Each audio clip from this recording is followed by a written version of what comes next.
Asha. That was beautiful. And what an honor to have someone who's been prolific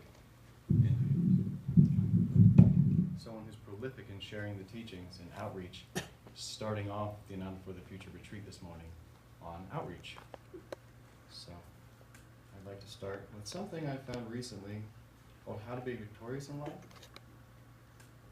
It's one of those small books that gets overlooked. It's by SRF, so it wasn't that appealing. But I work in a bookstore, I work at a boutique, and this caught my attention. So I've been reading it recently, and many things have stood out. It's well worth looking into if you haven't come across it. You've only read The Divine Romance and Man's Eternal Quest and such. But I'll just read one small excerpt to start this. True success, to make your life a glory and happiness to yourself and to others.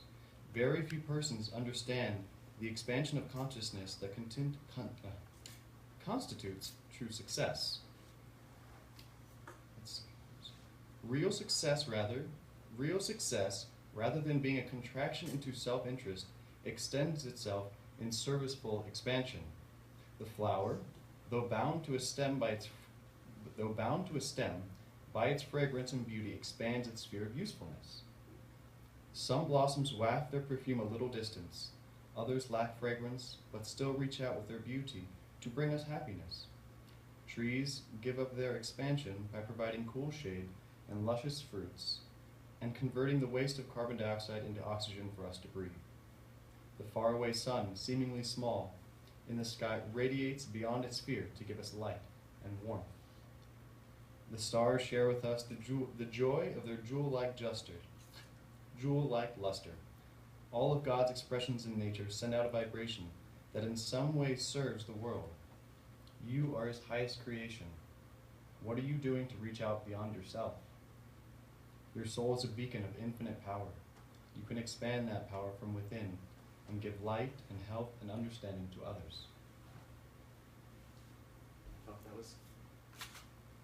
I felt that was an appropriate reading to start off this Ananda for the Future retreat called The Time for Sharing is Now. And so when I first was asked to speak, the thought came to my mind, what to start to talk about. What do we start with? And it came to me that one of the most stark comments that Master ever made was Beverly Hills, 1949. Thousands of youths must go north, south, east, and west to cover the earth with little colonies, demonstrating that simplicity of living and high thinking lead to the greatest happiness. And that struck me very strongly because that's something that I don't think about very often. I'm personally very caught up in the little dramas, as Asha said, of daily life, of actually having to do day-to-day activities and taking care of the house and your housemates and work. But we are already a part of these little colonies, and they're already blossoming very fast. But what is the next step? There was an email from, it was the village council minutes that had a graph of the different demographics. And the lump of the graph, well, I guess it started, the first graph, the lump of the graph was the 20s and 30s, and probably just the 20s and 30s. There was a huge bump, and then it went downhill. And then 30 years later, the graph was again, now the lump was on the other side, towards the 60s, 70s, 80s, and a small hump on the 20s and 30s. And this is where we've come. This is our opportunity to stand up and be counted. I was also asked to represent the monastery, and honestly, when I first took monastic vows, I wasn't really, or when I first considered taking it, I wasn't honestly interested. People kept saying, you could be a monk, you should be a monk. And I thought, I don't want to be a monk. I'm actually very content not wearing colors on me to try and define who I am, or have it be some show for other people. But over time, especially in the pilgrimage in Italy with Jyotish and Devi, diving on Gamata, it started to sink in of what it would mean, not for myself, but for others, to take a vow of renunciation and actually stand up and be counted. Of course, it wasn't until I read Renunciate Order for a New Age that really, where he had made that exact statement, you need to stand up and be counted. If you feel drawn to this path, you need to take this step, not for your own self, but for everyone else, to see that there are people doing this, And that's when I said, okay, I'll do it. And so I stepped into it. The monastery has been the greatest blessing that I've experienced in this community. I've lived here for 3 years in September. And it's very different living in a group situation versus living on your own or living with just housemates. In college I had housemates, and it was just people you bumped into, you exchanged small talk, maybe you did a couple things here and there, you went to a party if you were in college. And you talk about things, you talk about all the girls and whatnot, and then you move on, and I don't have really connection with any of those people I ever lived with in college. Sad to say, but true, and we just went our own ways. I lived in Chandi first, and Chandi has a dynamic experience to offer because when you go, you dive into the teachings, but everyone's living together, not as separate entities in the house, bumping into each other and making do with the other realities you have to deal with, but we were meditating together. We were making dinner for one another. And I think the clincher is really meditating together. And that's what really made that house feel like it was dynamic. But in the end, we still went our separate ways. Granted, we all live here, we all work together. What I mean separate ways is we split because we have different intentions for being here, different intentions for what we're doing. Granted, everyone's looking for the bliss of self-realization, but people are going to have to be called in different directions. And when I joined the monastery, we were all so committed to this vow to one another that the house had the same feeling of Chandi, that same dynamic bonding where you just felt like you were continuously supported even when you weren't around them. That you would have this wave of energy behind you, guiding you and blessing you in their own efforts, in their personal efforts, and as a group. Recently I went through a very hard time, and it lasted for quite a long time. And granted, for the most part, I don't know if it's a masculine trait or not, but I find it's easy to just put it aside, not deal with it, at least not bring it up in front and have to make it a show for people. So I will deal with these things on my own time, in my own way, alone. I was an only child growing up. So I had that freedom, and I'm still kind of used to it. So the monastery sort of rubbed that out. But I was going through a challenging time on all levels, physically and mentally, emotionally. And I think physically was probably just because of the fact that I was so emotionally disarray. And it was to the point where I could not keep it to myself as I usually would. I wouldn't bring it up to people. I would work things out on my own. I would serve. I would do more kriyas. I would do everything I could. And usually it would work itself out. And by the grace of group living in a community, it would work itself out. This time was not the case. It was just too challenging. I was overwhelmed. I was I was just tossed back and forth by waves of anger, of despair, of discouragement, Satan's greatest test. I just couldn't find the strength or faith to really go a day in and day out and keep going. And this wasn't for that long, but it was a long enough period to where it was really weighing down on me. So I thought, what am I going to do? What option do I have except to bring it out, bring it into the light, not carry it on my shoulders? And so I did, and I brought it up in front of all my brothers at the monastery.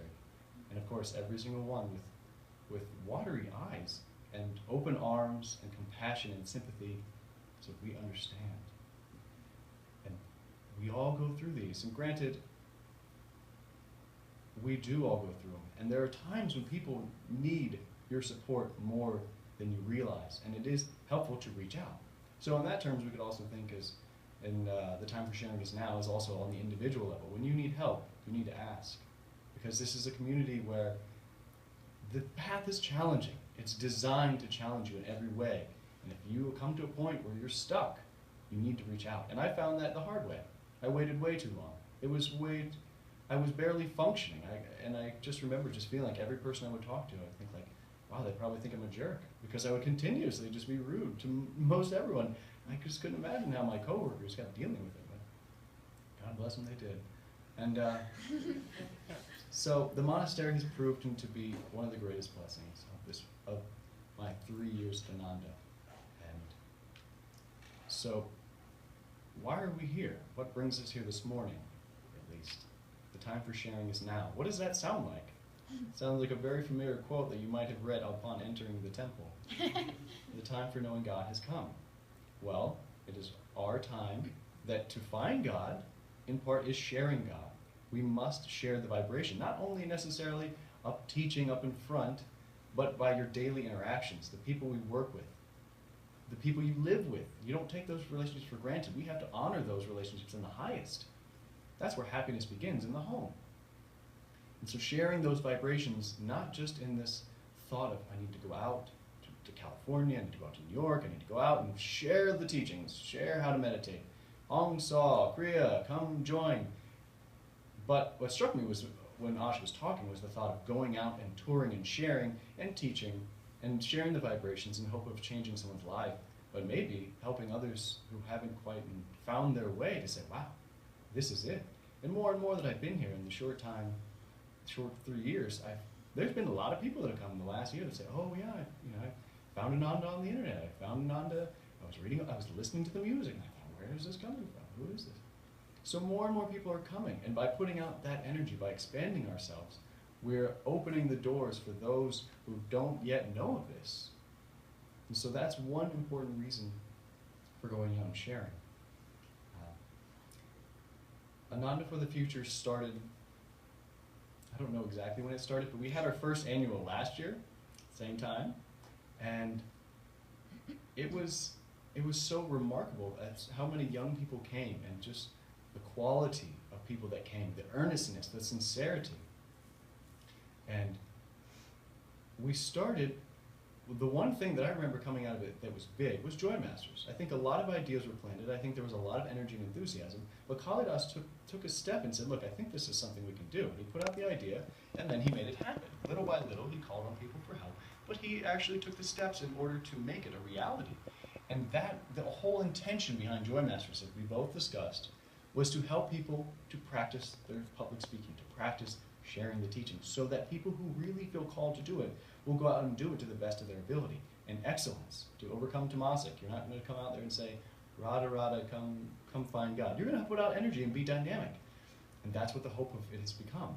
So the format might change. I'll just leave that to be discussed at a later time, but I'll plant that seed out there. The format of Joy Masters is likely to change and very soon. So we're here now. What does that mean for us now? What is the next step for us? I had talked with Asha when she was working on Love and Protected. She was working on her Stories of Miracles, and I had a story to share with her, and she had talked about, I had asked her, I said, what do we do now that Ananda Village has been so well established? I said, what did you do when you got here? And she said, we had to be creative. You never knew what the next day was going to bring. I tend to feel I know what the next day is going to bring. There's a good foundation of life that has a solidity, a fluidity, and repetition. It's nice to have routine, but you have to step outside your boundaries. And she said, there pretty much were no boundaries. You had to get creative. You didn't know what to expect. You didn't know who was going to come and who was going to stay and who was going to leave. And she said, you all must get creative. You have to, or you'll stagnate. You have to expand. You have to share what you've learned and grow. And that struck me very strong, because I thought, wow, I thought we could just nestle into the community. It's so well run. We'll just go deep where we are, and But granted, that might work for some. For us, who knows? But in the end, those brothers and sisters in New Zealand, in Australia, in Africa, who don't know about Ananda, they might never know if we don't get out there and say, look, there's a place for you. There's a home. There's a reason you're searching, and there's a reason you have terrible pain in your heart, because you're searching for joy and you don't know where it lives. You don't know anyone who has an opportunity to share it with you. So I did a little research on the role of ministers at Ananda, and I was surprised to hear Swami say, because it was the research I did was with Swami. I was listening to one of his talks, which would be probably worth putting out. I think I'll give to Kalman, and she can maybe post on the website. But it talks about what the role of Ananda ministers are. And he talked at length about so many different ways of speaking and different reasons for speaking that I had never heard of. Particularly one that was, he didn't, what was it? For those who wanted to share the teachings, it wasn't so much those who really want to go and share the teachings. It was more or less he himself was concerned about sharing the teachings. And he said those who have a sense of reluctance about sharing are those who feel more comfortable than those who really want to just go out and share the word, because he feels that there's more of a risk involved. but those who feel called and inspired and feel that it is their responsibility to go out and share, not just something to inflate themselves, but it's something of responsibility to take on. That if you feel that, you should honor that feeling and you should take your next step. And so here we are today, and I hope to see some more faces at our new format for Joy Masters. Thank you all for being here.